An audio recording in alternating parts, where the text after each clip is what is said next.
अमित सूरत में एक सफल व्यवसायी है। उसके पास एक बड़ा घर, खुशहाल परिवार और संपन्न जीवन है। उसकी पत्नी कविता और बेटा आदित्य उसकी खुशियों की वजह है। एक दिन रविवार को अमित अपने परिवार के साथ नाश्ता कर रहा होता है। इस दौरान आदित्य उससे एक सवाल पूछता है। पापा, आपके जीवन का सबसे महत्वपूर्ण व्यक्ति कौन है? आदित्य का सवाल अमित को सोचने पर मजबूर कर देता है। आदित्य के सवाल ने अमित के दिल में हलचल मचा दी। वह तुरंत जवाब नहीं दे सका। सवाल ने उसे अपने बचपन और संघर्षों की याद दिला दी। वह कमरे में गया, अलमारी खोली और एक पुराना फोटो एल्बम निकाला। उस एल्बम में उसे अपने बचपन का दोस्त विवेक दिखा। तस्वीर को देखते ही अमित भावुक हो गया। उसे महसूस हुआ कि विवेक उसके जीवन में सबसे महत्वपूर्ण व्यक्ति है। यहीं से वह तय करता है कि उसे अपने दोस्त से मिलने जाना चाहिए। फोटो एल्बम देखने के बाद अमित अपनी पुरानी यादों में खो जाता है। उसे याद आता है कि जब वह मुश्किल हालात में था, तब विवेक ने उसकी मदद की थी। अमित को 1990 के दशक का वह समय याद आता है, जब वह एक छोटे गांव में रहता था और नौकरी की तलाश में संघर्ष कर रहा था। विवेक उसके साथ हमेशा खड़ा रहा, उसके खाने पीने का ध्यान रखा और उसे प्रेरित किया। इसी सोच में डूबा अमित निर्णय लेता है कि अब समय आ गया है कि वह विवेक का आभार व्यक्त करे। अपने पुराने दिनों को याद करते हुए अमित ने फैसला किया कि वह बिहार में अपने गांव जाकर विवेक से मिलेगा। यह निर्णय उसके लिए एक भावनात्मक यात्रा थी। अगले दिन उसने अपने बेटे आदित्य से कहा, हम गांव जा रहे हैं। आदित्य ने हैरानी से पूछा, क्यों पापा? अमित ने सिर्फ इतना कहा, एक पुराना कर्ज चुकाने। अमित ने आदित्य को रास्ते में बताया कि विवेक उसका बचपन का सबसे करीबी दोस्त था। वह पढ़ाई में तेज और दिल से बहुत दयालु था। जब अमित के परिवार पर आर्थिक संकट आया, तो विवेक ने न केवल उसे सहारा दिया, बल्कि अपनी जमीन तक गिरवी रखकर अमित की मदद की। यह सुनकर आदित्य और अधिक जिज्ञासु हो गया। अमित और आदित्य ट्रेन से बिहार के लिए रवाना हुए। रास्ते में अमित ने आदित्य को गांव के दिनों की ओर कहानियां सुनाईं। जब वे अपने पुराने गांव पहुंचे, तो अमित का दिल तेजी से धड़कने लगा। वह सोचने लगा कि इतने सालों में विवेक कैसा होगा। गांव जाने से पहले अमित ने सूरत में बैंक से एक बड़ी रकम निकाली थी। आदित्य ने उस समय भी पूछा था कि वह इतनी बड़ी रकम क्यों ले रहे हैं, लेकिन अमित ने जवाब नहीं दिया। गांव पहुंचने के बाद आदित्य ने फिर पूछा, पापा, यह पैसा किसके लिए है? अमित ने मुस्कुराकर कहा, यह उस दोस्त के लिए है जिसने हमारी जिंदगी बनाई। गांव पहुंचते ही आदित्य ने पूछा, पापा, आप विवेक चाचा को इतने सालों तक क्यों भूल गए? अमित ने गहरी सांस ली और कहा, मैं अपने काम और परिवार में इतना उलझ गया था कि उस दोस्त को समय नहीं दे सका जिसने मेरी जिंदगी बदल दी। इस बातचीत ने आदित्य को भी अपनी दोस्ती के महत्व को समझने पर मजबूर कर दिया। गांव की गलियों में चलते हुए अमित ने आदित्य को 1990 के दशक के अपने संघर्ष भरे दिनों की कहानी सुनाई। उस समय उसके पास न तो पैसे थे और न ही कोई सहारा। विवेक ने न केवल उसे खाना दिया, बल्कि पढ़ाई के लिए भी प्रोत्साहित किया। अमित ने कहा, अगर विवेक न होता तो मैं आज यहां न होता। अमित ने आदित्य को बताया कि जब उसने शादी की थी, तो उसके पास परिवार का खर्च चलाने के लिए पैसे नहीं थे। उस समय विवेक और उसकी पत्नी कविता ने मिलकर अमित को हर संभव मदद दी। विवेक ने उसे प्रेरित किया कि वह सूरत जाए और वहां नई जिंदगी शुरू करे। यह कहानी सुनकर आदित्य को एहसास हुआ कि सच्ची दोस्ती का महत्व कितना गहरा होता है। अब अमित और आदित्य विवेक के घर की ओर बढ़ रहे थे, जहां वर्षों बाद दोनों दोस्तों का पुनर्मिलन होने वाला था। अमित और आदित्य आखिरकार विवेक के घर पहुंचे। विवेक का घर बहुत साधारण था, लेकिन उसमें एक अपनापन था। दरवाजा खटखटाने पर विवेक ने खुद दरवाजा खोला। जैसे ही उसकी नजर अमित पर पड़ी, वह अवाक रह गया। दोनों की आंखों में आंसू थे। बिना एक शब्द कहे वे एक दूसरे से गले मिल गए।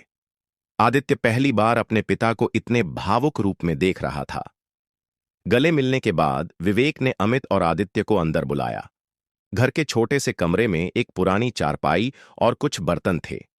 विवेक ने बताया कि कैसे उसने अपनी पत्नी को कुछ साल पहले खो दिया और अब वह अकेला रहता है। यह सुनकर अमित भावुक हो गया। दोनों ने पुरानी यादों को ताजा किया। गांव के मेले, स्कूल के दिन और संघर्ष के वो पल जब दोनों एक दूसरे के सहारे खड़े रहे। विवेक और अमित की बातचीत सुनकर आदित्य को सच्ची दोस्ती का मतलब समझ में आने लगा। उसने महसूस किया कि यह रिश्ता सिर्फ शब्दों का नहीं, बल्कि समर्पण और त्याग का है। आदित्य ने विवेक से पूछा, चाचा, आपने पापा के लिए इतना सब कुछ क्यों किया? विवेक ने मुस्कुराकर कहा, क्योंकि दोस्ती का मतलब सिर्फ देना नहीं, बल्कि एक दूसरे की जिंदगी का हिस्सा बनना है। विवेक ने अमित को बताया कि जब उसने अपनी जमीन गिरवी रखी थी तो उसके परिवार ने उससे रिश्ता तोड़ लिया था। इसके बावजूद उसने अमित की मदद करना नहीं छोड़ा। उसने कहा, मुझे पता था कि अमित अपनी मेहनत से सब कुछ लौटा देगा, लेकिन तुम्हारा जीवन बनाने में मुझे खुशी मिली। यह सुनकर अमित का दिल भर आया। अमित ने अपने बैग से वह पैसा निकाला जो उसने बैंक से निकाला था। उसने विवेक से कहा, यह तुम्हारे लिए है। तुम्हारे बिना मैं कुछ भी नहीं होता। अब समय आ गया है कि मैं तुम्हारे संघर्षों का थोड़ा सा कर्ज चुका सकूं। लेकिन विवेक ने तुरंत इनकार कर दिया और कहा, मैंने जो किया वह पैसे के लिए नहीं किया था। विवेक के इनकार से अमित को समझ आया कि सच्ची दोस्ती पैसे से ऊपर होती है। लेकिन उसने यह भी महसूस किया कि उसे किसी न किसी तरह विवेक की मदद करनी होगी। आदित्य ने सुझाव दिया कि वे विवेक को सूरत में अपने साथ ले चलें। यह विचार अमित को भी पसंद आया। अमित ने विवेक से कहा, तुम्हें अब अकेले नहीं रहना चाहिए, मेरे साथ सूरत चलो। तुम्हारे पास रहने के लिए घर होगा और आदित्य को तुम्हारा मार्गदर्शन मिलेगा। विवेक पहले झिझका, लेकिन अमित और आदित्य के प्यार ने उसे मना लिया। उसने कहा, अगर तुम सच में चाहते हो तो मैं तुम्हारे साथ चलूंगा। अमित और विवेक ने गांव में कुछ दिनों तक और समय बिताया। अमित ने अपने पुराने दोस्तों से मुलाकात की और गांव के बच्चों को मिठाई बांटी। विवेक के पड़ोसी भी भावुक थे, क्योंकि विवेक उनके लिए एक प्रेरणा का स्रोत था। विदाई के दिन पूरे गांव ने उन्हें विदा करने के लिए इकट्ठा हुआ। सूरत पहुंचने के बाद अमित ने विवेक के लिए अपने घर में एक अलग कमरा तैयार किया। आदित्य ने विवेक को अपने स्कूल और दोस्तों से मिलवाया। विवेक का सादगी और ज्ञान देखकर सभी प्रभावित हुए। विवेक ने भी अपनी जिंदगी में पहली बार शहर का जीवन अनुभव किया। विवेक के आने से अमित का घर खुशियों से भर गया। अमित ने विवेक को अपने व्यवसाय में शामिल किया और उन्हें एक साथी की तरह माना। आदित्य ने विवेक से जीवन के मूल्य सीखे। यह दोस्ती अब केवल अमित और विवेक तक सीमित नहीं रही, बल्कि यह नई पीढ़ी को भी प्रेरित करने लगी। दोनों दोस्तों ने महसूस किया कि सच्ची दोस्ती समय, स्थान और परिस्थितियों से परे होती है। यह एक ऐसा रिश्ता है जो उम्र भर चलता है। विवेक ने अमित के व्यवसाय में शामिल होकर अपनी सादगी और अनुभव का परिचय दिया। उन्होंने कर्मचारियों के साथ व्यक्तिगत संबंध बनाए और ग्राहकों के साथ बातचीत को सहज बना दिया। विवेक के आने से व्यवसाय में सकारात्मक बदलाव दिखने लगा। आदित्य ने भी देखा कि कैसे विवेक अपने शांत और धैर्यपूर्ण स्वभाव से बड़ी समस्याओं को हल कर लेते थे। आदित्य और विवेक के बीच गुरु शिष्य का अनोखा रिश्ता बन गया। विवेक ने आदित्य को जीवन के गहरे सबक सिखाए, जैसे कि सादगी और ईमानदारी का महत्व। आदित्य ने विवेक से सिर्फ पढ़ाई ही नहीं, बल्कि जीवन के कठिनाइयों का सामना करना भी सीखा। यह रिश्ता विवेक को नई ऊर्जा देता था। सूरत की व्यस्त जिंदगी के बीच एक दिन विवेक ने अमित से कहा, यहां सब कुछ अच्छा है, लेकिन कभी कभी मुझे अपने गांव की याद आती है। अमित ने विवेक को समझाया कि उनका गांव अब भी उनके दिल में बसा हुआ है और उन्होंने वादा किया कि वे जल्दी ही गांव जाएंगे। अमित ने फैसला किया कि व्यवसाय थोड़ा स्थिर होने के बाद वे सब मिलकर गांव जाएंगे। इस बीच उन्होंने गांव के बच्चों की मदद करने के लिए एक चैरिटी शुरू की। विवेक ने इस चैरिटी के लिए अपना मार्गदर्शन दिया, जिससे गांव के लोगों को मदद मिलने लगी। चैरिटी के तहत अमित और विवेक ने गांव के बच्चों के लिए एक स्कूल शुरू किया। विवेक ने यह जिम्मेदारी ली कि वह बच्चों को न केवल किताबों से बल्कि जीवन के अनुभवों से भी पढ़ाएंगे।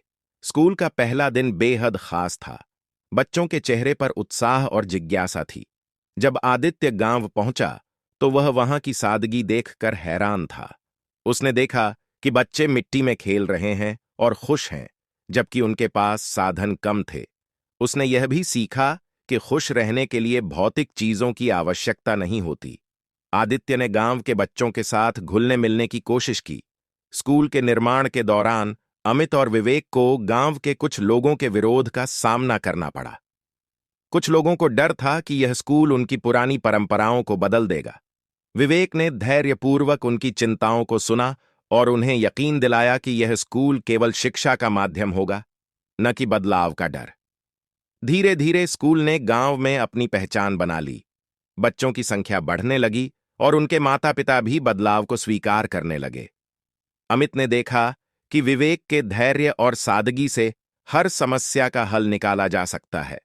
यह स्कूल अब गांव की उम्मीद बन चुका था। गांव के स्कूल की सफलता ने अमित और विवेक की दोस्ती को और मजबूत कर दिया। अमित ने महसूस किया कि विवेक ने उसे जीवन की असली सफलता का मतलब समझाया, दूसरों की भलाई के लिए काम करना। दोनों दोस्तों ने मिलकर गांव के विकास के लिए और योजनाएं बनाईं। अमित और विवेक की कहानी अब सूरत और गांव दोनों जगहों पर एक प्रेरणा बन चुकी थी। उनकी दोस्ती ने साबित किया कि सच्चे रिश्ते समय, पैसा और स्थान से परे होते हैं। स्कूल के बच्चे, गांव के लोग और आदित्य सभी इस दोस्ती की गहराई से प्रेरित हुए।